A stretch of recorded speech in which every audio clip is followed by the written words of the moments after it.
অলিদের মাজারে যাবেন, সমস্যা নাই, জিয়ারত করবেন, এটা ভালো কাজ।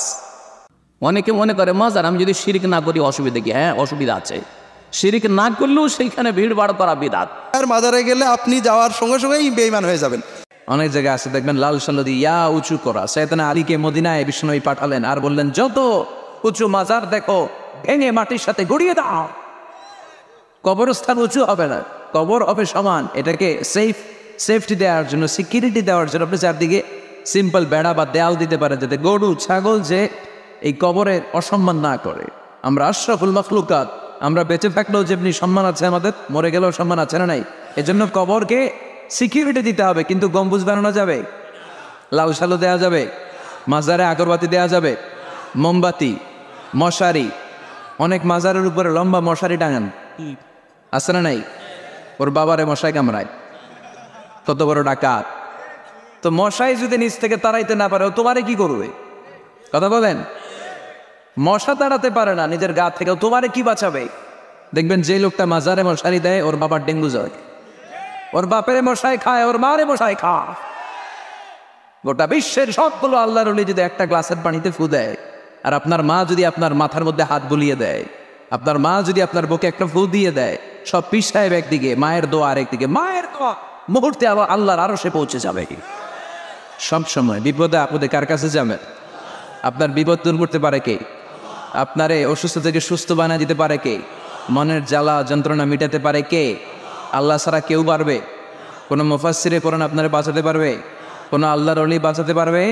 এমনকি আল্লাহর কোনো পয়গাম্বার, কোনো নবী আপনার কিচ্ছু করতে পারে? করতে পারে একজন, তিনি কে?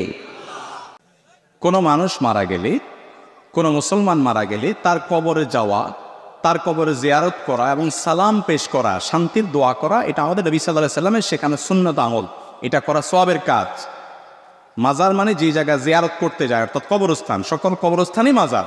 এখন আমরা বানায় নিছি বিশেষ বিশেষ কিছু কবর উঁচা হলে ওইটার নাম শুধু মাজার না ভাই।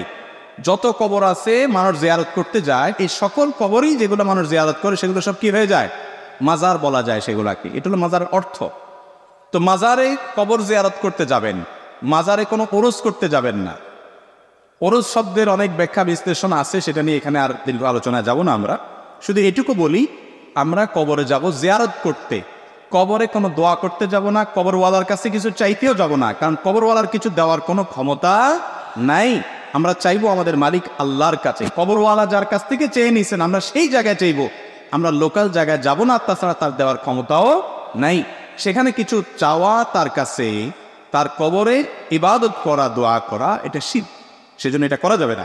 আর কবরে বা মাজারে টাকা দিবেন কি দুঃখে আমাকে বলেন? 5 টাকা 10 টাকা কেন, 1 টাকাই বা দিবেন কেন? এখানে যেই আল্লাহর বান্দা শুয়ে আছেন, তিনি ধরেন আল্লাহর কোনো নেককার বান্দা, কোনো বুজুর্গ, কোনো আল্লাহওয়ালা, ভালো আমল করে দুনিয়া থেকে গেছেন, আমাদের সুধারণা তিনি আল্লাহর প্রিয় বান্দা, সব ঠিক আছে। কিন্তু এই জায়গায় বাইরে 5 টাকা দিলে কি তার কবরে এটা ঢুকে যাবে? এরকম কোনো সিস্টেম আছে ভাই? বরং কি হয়, এটা যারা বাইরে আছে তাদের অনেক সময় গাঁজা টাঞ্জা খাওয়ার জন্য লাগে, খাবো, বিভিন্ন অপকর্ম করার জন্য লাগে। এমনকি যদি ভালো কাজের জন্য করেন, সাধারণত কবরের আশেপাশে যারা এই কবর পাহারা দেয়, এলোমেলো জীবন, বৈরাগ্যতা, তাদের কোনো সংসার নাই, ভাবখানা এমন কিছুই লাগে না, কিন্তু পয়সা ঠিকই লাগে, পয়সা ঠিকই লাগে। 1 নম্বর কথা, ইসলাম কোনো বৈরাগ্যতার ধর্ম নয়। আল্লাহ রাব্বুল আলামিন আমাদেরকে বৈরাগী হতে বলে, সবাইকে সংসারী হতে বলেছেন। তোমার সংসারে এখানে কবরে বসে থাকতে বলছে কি? আল্লাহর ঘরে ইবাদত করতে ঢুকলে আল্লাহ বলেন, ফাইদা কুদিয়াতিস সালাত ফান্তাশিরু ফিল আরদ। নামাজ শেষ হয়ে গেছে, বের হও, খেতে যাও, কাজে যাও, কাজে লেগে যাও, উদ্যমী হও, উদ্যোক্তা হও। আপনাকে ইসলাম সেটা বলেছে। আর সেখানে আপনি এখানে মাজারে সাদা কাপড়, হলুদ কাপড় পরে বসে আসেন, এটা ইসলাম কখনো অনুমোদন করে না। যারা এগুলো করে তারা কখনো ইসলামের ধারক বাহন, এটা স্পষ্ট ভণ্ডামি। ওই গাঁজা গরুরে যদি টাকা দেন তাহলে তো সওয়াবের পরিবর্তে আরো গুনাহ হবে। অতএব মাজারে কোনো মুসলমান গিয়ে সেখানে টাকা পয়সা দেওয়া, মাজারে যারা খাদেম আছে তাদেরকে, এবং সেখানে গিয়ে কোনো প্রার্থনা করা, এটা একজন মুসলমানের জন্য ইসলাম জায়েজ রাখেনি। আল্লাহ আমাদের যে সমস্ত ভাইরা বুঝছেন না, অনেক বোনরা জানেন না, বুঝেন না, তারা যান সেই জায়গাগুলোতে গিয়ে তারা টাকা পয়সা দিয়ে থাকেন। তারা ভুল করেন, তাদেরকে আমরা বোঝাবো, আঘাত নয়, আক্রমণ নয়, তাদেরকে বোঝানোর চেষ্টা করবো যে আমরা গোলাম আল্লাহর, কোনো মাজারওয়ালার না। আল্লাহ তাআলা আমাদেরকে তাওহীদ বুঝার তৌফিক দান করুন। অলিদের মাজারে যাবেন, সমস্যা নাই, জিয়ারত করবেন, কি করবেন? এটা ভালো কাজ। যে সুন্নত তরিকায় করে শুধু জিয়ারত, ওখানে যে কপাল ঘষবেন, মাথা নত করবেন, এটা শিরক। এটা কি? সেখানে যে আগরবাতি মোমবাতি নিয়ে জ্বালানো, এটা বিদআত। মান্নত করাও শিরক। আল্লাহ ওলিদের মাজারে জিয়ারত ছাড়া আর কিছু চলবে? এটা সওয়াবের কাজ, এটা ভালো কাজ, কিন্তু মান্নত করা শিরক। আগরবাতি মোমবাতি নেওয়া বিদআত, মাজারে সাজদা করা শিরক। আপনার বাপ মার কবর জিয়ারত করে আর তারা যদি নেককার হয় আপনি ফায়দা পাবেন, কিন্তু তাদের কাছে কিছু চাওয়া যাবে না। ওখানে মোমবাতি আগরবাতি নেওয়া যাবে না, তোয়াফ করা যাবে না, মান্নত করা যাবে না, শুধু জিয়ারত করা যাবে। মনে থাকবে? অনেকে মনে করে মাজার আমি যদি শিরক না করি অসুবিধা কি? হ্যাঁ, অসুবিধা আছে। শিরক না করলেও সেইখানে ভিড় ভাড় করা বিদআত। আর সেখানে গিয়ে আপনি অন্যায়ের প্রতিবাদ করতে পারছেন না। অন্যায়ের প্রতিবাদ করা ফরজ। মান রাআ মিনকুম মুনকারান ফালিয়ুগাইয়িরহু। শিরক সবচেয়ে বড় অপরাধ। শিরক হচ্ছে সবচেয়ে বড় অপরাধ। ওখানে দেখছেন আপনি কেন, আমরাও যদি যাই সেখানে কিছুই বলার নেই, বললে হয়তো সেখান থেকে সহি সালামত ফিরা মুশকিল। যদি বলেন যে আপনারা শিরক করছেন, ঠিক না? তাহলে ওখানে যাবেন আর শিরক দেখতে থাকবেন, আর শিরকের পাশ দিয়ে অতিক্রম করবেন, একটা কিছু বলতেও পারছেন না, আর বল প্রয়োগ কথা দূরের কথা, মুখের কথা মুখ খুলতেও পারছেন না, আর আপনি দেখতে যাবেন গুনাহতে শরীক না? আল্লাহর গজব নামছে সেখানে, কোনো আল্লাহর রহমত নাই সেখানে। যেখানে শিরক হচ্ছে সেখানে আল্লাহর সবচেয়ে বড় গজব নামছে। আপনি কেন যাবেন সেখানে? তারপরে বিদাতীদের সংখ্যা বাড়াচ্ছেন, আপনি শিরককারীদের সংখ্যা বাড়াচ্ছেন, তাদের সাপোর্ট করা হচ্ছে। সুতরাং অনেকে মনে করেন আমি তামাশা দেখতে যাচ্ছি না, তামাশা দেখতে যাওয়া জনগণের জন্য জায়েজ নাই। কোনো আলেমে দিন, কোনো দায়ী আল্লাহ, যদি কোনো ইসলামের বক্তা যদি মনে করে যে আমি চোখে দেখে এসব মানুষকে সতর্ক করব, সেই জন্য একবার যাব, তার জন্য হয়তো জায়েজ হইতে পারে। হ্যাঁ, কারণ যদি কেউ জিজ্ঞাসা করে ফেলে আপনি যে বলছেন যে ওখানে সিজদা হয়, ওখানে তওয়াফ হয়, তো আপনি নিজে দেখেছেন? তো বলতে পারবো না না দেখলে, তাই না? লালন শাহের মাজারে যাওয়া কি যাবে? লালন শাহের মাজারে গেলে আপনি যাওয়ার সঙ্গে সঙ্গেই বেঈমান হয়ে যাবেন। কারণ কারণ যেখানে শিরিক কুফর হয় সেখানে যাওয়া মানে শিরিক কুফরের দল ভারী করা, কোনো কারণেই যাওয়া যাবে না। সবচেয়ে বড় কথা ভাইয়েরা, বড় আফসোস লাগে, মাকে রেখে এই খালার বাড়ি ওই মাওই বাড়ি বেড়াচ্ছেন, মা ঘরে বসে আছে। এর চেয়ে পাগল কেউ আছে? আপনার মালিক আপনাকে ভালোবাসেন, মায়ের চেয়েও কোটি গুণ বেশি ভালোবাসেন। সে মালিকের কাছে না যে কোথায় মাজার কোথায় দরগা খুঁজে বেড়াচ্ছেন, খুবই কষ্ট লাগে ভাইয়েরা। খবরদার, মুসলমানের জন্য সকল পূজা হারাম।